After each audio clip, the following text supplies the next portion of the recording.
അതിദാരിദ്ര്യമോ ദാരിദ്ര്യമോ ഈ നാട്ടിലെ സാധാരണക്കാരുടെ ജീവിതമോ ആ ജീവിത പ്രശ്നങ്ങളെ പരിഹരിക്കലോ ഉത്തരവാദിത്വം ഏറ്റെടുത്ത ഒരു രാഷ്ട്രീയ പ്രസ്ഥാനമല്ല ബി ജെ പി എന്ന് പറയുന്നത് ഇന്ത്യയിലെ ഏറ്റവും കടുത്ത വലതുപക്ഷ തീവ്രമായ ആശയങ്ങൾ മുന്നോട്ട് വെക്കുന്ന രാഷ്ട്രീയ പ്രസ്ഥാനമാണ്. അവർ അധികാരത്തിലിരിക്കുമ്പോൾ നടപ്പിലാക്കുന്നത് ലോകത്തിലെ പാവപ്പെട്ടവരെ കൂടുതൽ പാവപ്പെട്ടവരും പണക്കാരെ കൂടുതൽ പണക്കാരുമാക്കുന്ന സമ്പദ് വ്യവസ്ഥയുടെ ഭാഗമായിട്ടുള്ള നയങ്ങളാണ് അവർ നടപ്പിലാക്കിക്കൊണ്ടിരിക്കുന്നത്. അത് ലോകത്തുള്ള മുതലാളിത്ത രാജ്യങ്ങളെല്ലാം നടപ്പിലാക്കുന്ന നയങ്ങൾ അതിരൂക്ഷമായി നടപ്പിലാക്കിയാണ് അവർ ചെയ്യുന്നത്. അവർക്ക് ദാരിദ്ര്യം പ്രശ്നമില്ല. മുതലാളിത്തത്തിൻ്റെ ആശയം തന്നെ അർഹതയുള്ളവർ അതിജീവിക്കുക എന്നതാണ്. അർഹതയില്ലാത്തവർ ഇല്ലാതായി പോകും ക്രമേണ. ലോകത്ത് അതിദാരിദ്ര്യ നിർമ്മാർജ്ജനത്തെക്കുറിച്ച് ചർച്ച നടക്കുന്നുണ്ട്. ആ ചർച്ച ഐക്യരാഷ്ട്രസഭയിൽ ഉൾപ്പെടെ നടക്കുന്നു. അതിൻ്റെ അടിസ്ഥാനത്തിലാണ് അതിദാരിദ്ര്യമെങ്കിലും ദാരിദ്ര്യാവസ്ഥ പൂർണ്ണമായി ലോകത്തിന് തുടച്ചു നീക്കാൻ എളുപ്പമൊന്നുമല്ല. അതിദാരിദ്ര്യാവസ്ഥയെ തുടച്ചു നീക്കണം എന്ന ആഹ്വാനം ഉണ്ടാകുന്നത്. ആ ആഹ്വാനം ഏറ്റെടുത്ത് മുന്നോട്ട് പോകാൻ വേണ്ടി കഴിഞ്ഞ ലോകത്തിലെ ഒരേ ഒരു ഇടം ഉണ്ടായിരുന്നത് ചൈനയായിരുന്നു. ചൈനയിലെ അതിദാരിദ്ര്യം അവർ തുടച്ചു നീക്കി. ആ മാനദണ്ഡത്തിൽ നിന്നുകൊണ്ട് തന്നെ കേരളത്തിൽ ഇതേ പ്രവർത്തനം നടത്താൻ 2021 അധികാരത്തിൽ വന്ന ഗവൺമെൻറ്റിൻ്റെ ആദ്യ ക്യാബിനറ്റ് യോഗം സഖാവ് പിണറായി വിജയൻ്റെ നേതൃത്വത്തിൽ തീരുമാനിച്ചു. ആ തീരുമാനമെന്ന് പറയുന്നത് ഇന്ത്യയിലെ ഏറ്റവും ദാരിദ്ര്യം കുറഞ്ഞ സംസ്ഥാനമായി കേരളത്തെ മാറ്റിയെടുക്കാൻ നമുക്ക് കഴിഞ്ഞിട്ടുണ്ട്. ആ നിലനിൽക്കുന്ന ചെറിയൊരംശത്തെ കൂടി അതിദാരിദ്ര്യരായ ചെറിയൊരംശത്തെ കൂടി ജീവിതത്തിലേക്ക് തിരിച്ചു കൊണ്ടുവരിക എന്നതാണ് അതിദാരിദ്ര്യമുക്തമാക്കുന്നതിൽ ഏറ്റവും പ്രധാനം. അത് വിവിധ ഘടകങ്ങളായിരിക്കും. അതായത് ജീവിതം തന്നെ നഷ്ടപ്പെട്ടു പോകുന്ന അവസ്ഥ, ദാരിദ്ര്യപൂർണമായ വിവിധ ഘടകങ്ങൾ കൊണ്ട്. അതിൽ ചിലപ്പോൾ രോഗ അവസ്ഥ കൊണ്ടായിരിക്കും. ആ രോഗത്തിൽ നിന്ന് മുക്തി നേടാൻ കഴിയുന്ന അന്തരീക്ഷം ആ കുടുംബത്തിലുണ്ടാവില്ല. കുടുംബത്തിലുള്ള ആളുകളെല്ലാം ഒരേപോലെ രോഗബാധിതരും ഭക്ഷണം പോലും കഴിക്കാൻ ശേഷിയില്ലാത്തവരായിരിക്കും. ചിലപ്പോൾ അവർക്ക് വരുമാന മാർഗങ്ങളുണ്ടായേക്കാം. അവരുടെ അതിദാരിദ്ര്യം പരിഹരിക്കപ്പെടേണ്ടത് ആ നിലയിലായിരിക്കും. അതുപോലെ തന്നെ മറ്റു പല ഘടകങ്ങളും ഏതാണോ ഘടകം ആ ഘടകം ദാരിദ്ര്യത്തിൻ്റെ ഘടകങ്ങൾ പരിശോധിച്ച് അതിദാരിദ്ര്യത്തിൽ നിന്ന് ജീവിതത്തിലേക്ക് തിരിച്ചു കൊണ്ടുവരുന്ന മാനദണ്ഡങ്ങൾ തയ്യാറാക്കി. ആ മാനദണ്ഡങ്ങളുടെ അടിസ്ഥാനത്തിൽ കേരളത്തിൽ സർവേ നടന്നു. ആ സർവേയുടെ ഭാഗമായി 3 ഘട്ടങ്ങളിലായി 17,000-ഓളം റിസോഴ്സ് പേഴ്സൺമാർ ഇതുമായി ബന്ധപ്പെട്ട പഠനങ്ങൾ നടത്തി. ആ പഠനത്തിലൂടെയാണ് ഈ പറയുന്ന 64,006 പേരെ കണ്ടെത്തുകയും ആ കണ്ടെത്തിയ ആളുകളെ അവരുടെ എന്താണോ അവരുടെ അതിദാരിദ്ര്യ സാഹചര്യം ആ സാഹചര്യത്തെ മുക്തമാക്കുകയും ചെയ്യുന്നത്. എന്നാൽ ഈ പ്രക്രിയ തുടരേണ്ടതാണ്. കാരണം എന്താണ്? നമ്മൾ മുക്തമാക്കിയ ആളുകൾക്കും അവർക്ക് ഇപ്പോൾ ചില വീടുകളിൽ 2 പേർ മാത്രം, ഭാര്യയും ഭർത്താവും, അല്ലെങ്കിൽ പ്രായമായ 2 പേർ മാത്രം, അവർക്ക് ഭക്ഷണം ഉണ്ടാക്കി കഴിക്കാൻ ശേഷിയില്ല. അതുകൊണ്ടാണ് അവർക്ക് ഭക്ഷണം ഉണ്ടാക്കി ആ വീട്ടിൽ എത്തിച്ചു കൊടുക്കുന്നത്, അവർക്ക് ഭക്ഷണം നേരിട്ട് എത്തിച്ചു കൊടുക്കുന്നത്. അപ്പോൾ ആ പ്രക്രിയ നിന്ന് കഴിഞ്ഞാൽ വീണ്ടും അവർ തിരിച്ചു പോകും. അങ്ങനെ തിരിച്ചു പോകാതിരിക്കാനുള്ളൊരു തുടർ പ്രക്രിയയാണിത്. ഇതൊന്നും നടപ്പിലാക്കാത്തവർക്കോ അല്ലെങ്കിൽ ഇതൊന്നും മനസ്സിലാക്കാത്തവർക്കോ ഇതൊന്നും അജണ്ടയായി പോലും കരുതാത്തവർക്കോ മനസ്സിലാകുന്ന കാര്യമല്ല. അതുകൊണ്ട് നമ്മൾ 1 മണിക്കൂർ ദൈർഘ്യമുള്ള ഒരു ചർച്ചയിൽ 20 മിനിറ്റിലധികം ഇത് മനസ്സിലാക്കി കൊടുക്കാൻ വേണ്ടി ചെലവഴിച്ചാൽ അത് ഗുണകരമാകില്ല എന്നുള്ളതാണ് നമുക്ക് തോന്നുന്നത്. ഇവിടെ അതിൻ്റെ ഉള്ളടക്കത്തിലേക്കൊന്നും നമ്മൾ പോകേണ്ട കാര്യമില്ല.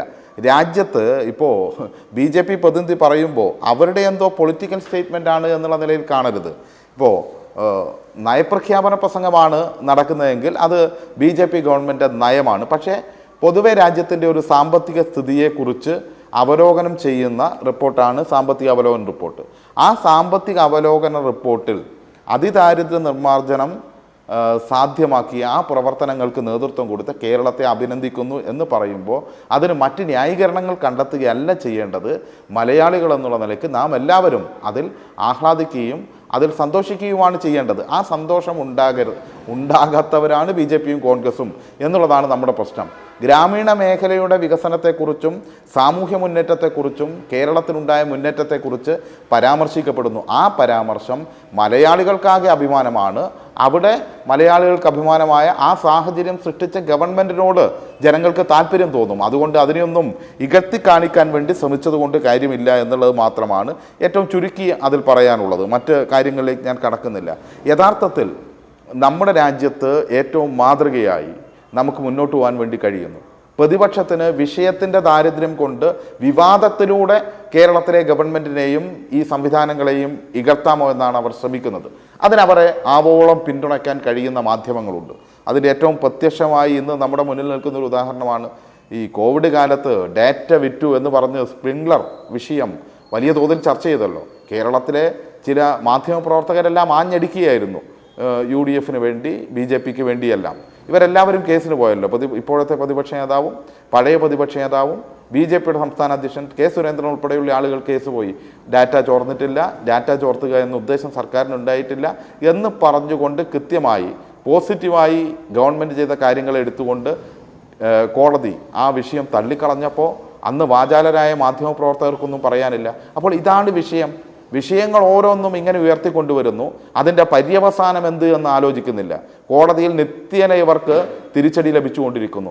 ഈ സർക്കാരിൻ്റെ പ്രവർത്തനത്തെ വിലയിരുത്തുക, അതിനുള്ള അവസരം ജനങ്ങൾക്ക് കൊടുക്കുക, ജനങ്ങളുടെ അഭിപ്രായങ്ങൾ വരട്ടെ, അതിനൊന്നും തയ്യാറാകാതെ വിവാദങ്ങളിലൂടെ സഞ്ചരിക്കുക എന്നതാണ് ഇവരുടെ പ്രധാനപ്പെട്ട രീതി.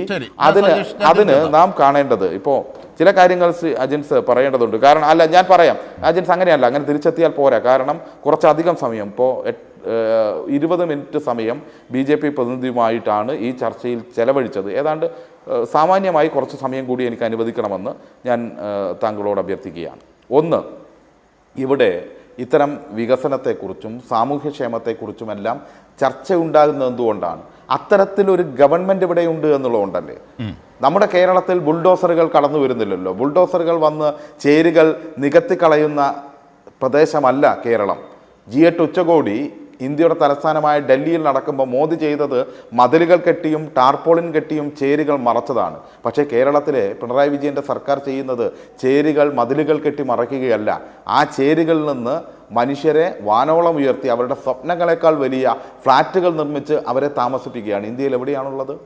ഇന്ത്യയിൽ എവിടെയില്ലല്ലോ. കർണാടകത്തിലും നമ്മൾ കണ്ടില്ലേ, ബുൾഡോസറുകൾ വന്ന് ആട്ടി ഓടിച്ചല്ലോ കോൺഗ്രസിൻ്റെ നേതൃത്വത്തിൽ 3000-ഓളം പേര്.